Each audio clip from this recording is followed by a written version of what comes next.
Ito yung maso nila, oh. Yan, yung maso nila yan.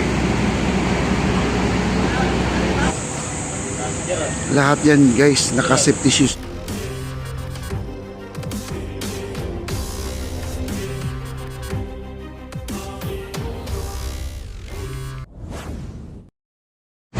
Alright guys, ito na po, no. At binabaon na po nila yung poste. At ang haba niya ay nasa 40 meters po yan. Ayan po. Ayan guys, pababa na, oh. May nagtatanong bakit tuwid na tuwid daw yung pagbabaon ng pilote. Ito yung pang purpose niya sa mga I-beam na yan. Para hindi po siya kawing. Yung I-beam na yan, yun po ang mga silbing guide dito, mga poste na yan. Ayan. Kita nyo naman tuwid na tuwid yan, no? Yung tinatawag nilang hulog, yun po ang guide nila. Yung hindi siya banking. Yan, no?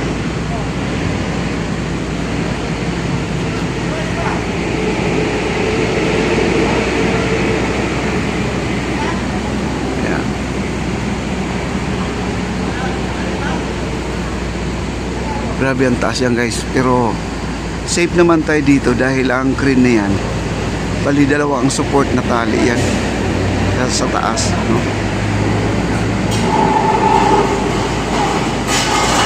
Ayan, bumababa na, oh. Ayan, oh. Kita nyo, tuwid na tuwid, oh. Ayan, oh. Ayan, kita nyo yung building, oh. Ayan. Ayan, tuwid na tuwid yan guys. Kaya doon kayo sisipat sa building na yan. Ayan, ganyan po yan, oh. Mahagip ang building. Oh, sukat na sukat sir, oh. Oh, sabi ko sa kanila, di tabingi yan, oh. Doon kayo magbe-base sa building na yan. Napakaganda po guys, oh. Kita niyo naman, oh. Diba? Lahat yan kalkulado, yung mga lahat ng angle ng yung poste na yan. Ayan, oh.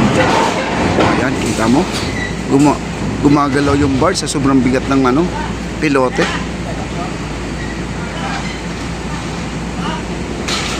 Sumasayaw yung guys, yung bar sa sobrang Ayan guys, oh, tingnan nyo, tuwid na tuwid, oh. Yan, diretso na po yan. Oh, anong masasabi nyo sa trabaho? Walang mga tabingi dito na gawa. Diretso na diretso. Ayan na. Mamaya po papanoorin po natin paano sila magbabaon ng pilote. Mamaya ang maso nila nandyan ngayon. Ito yung maso nila, oh. Yan, yung maso nila yan. Yung pallet, no. Meron pa yung isa, yung pinakamalaki. Panoorin po natin sila mamaya, no?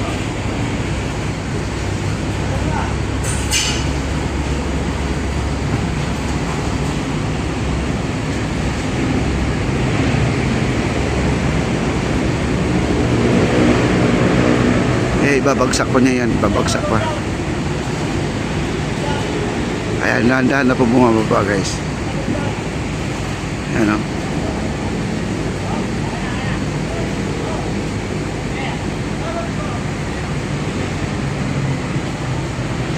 Ayan, si Spider-Man po nag-guide guys, oh. Ayan, si Spider-Man, oh. Bagsak daw, bagsak.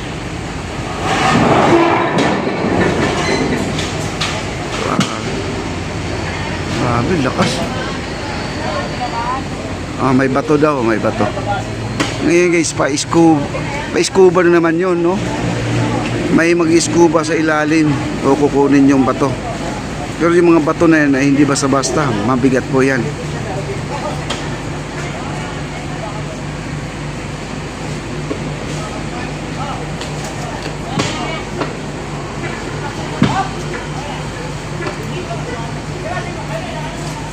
Pero marami na po silang naibaon na poste. Dami na. Ayun, meron silang poste dito na 2, 4, 6, 8, 10, 12, 14, 14 na poste na. Ilan na lang pong kulang, oh.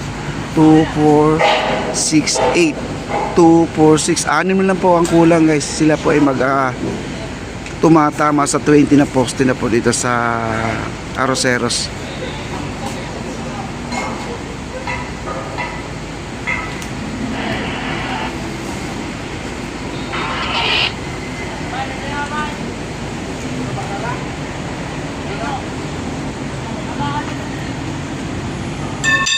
Ito yung isa, si Spider-Man, no?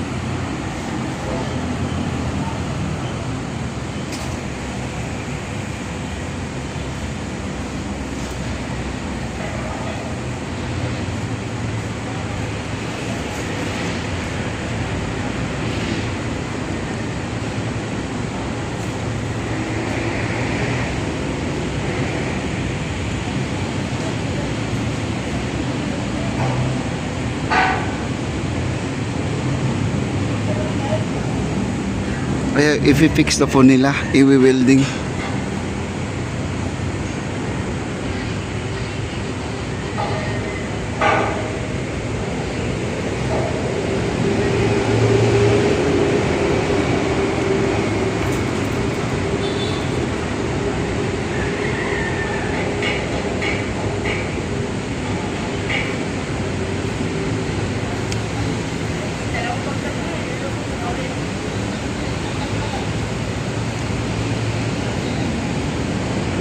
Ayan, at lagyan na po ng lock yan para hindi na po siya kakawing.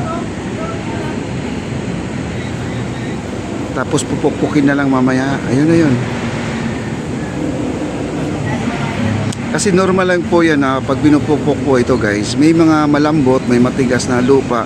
Minsan mapapansin nyo dumadaos-os bigla yung pilote kasi mabigat po yan. Kumbaga siya ay dumadaos ay malambot po na lupa ang tamaan. Din sunod matigas, malambot, matigas. Ganun lang po yun. Tapos ito madalas na ibabaon dito ay 2 kalahating poste. Minsan 2, pero wala pong isang poste dito na nababaon natin. Madalas 2 po ang ginagamit nila, mahigit 2 kalahati. Ganun lang po. Pag 3 guys, medyo mahirap na, matigas na po yun. Ay, nagwe-welding sila.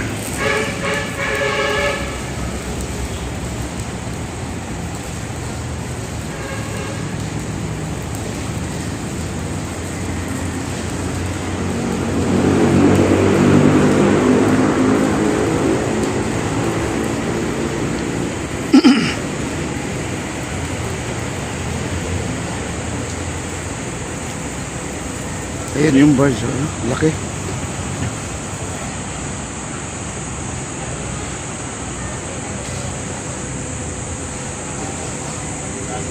Lahat yan guys, naka safety shoes yan, mga yan. Naka hard hat.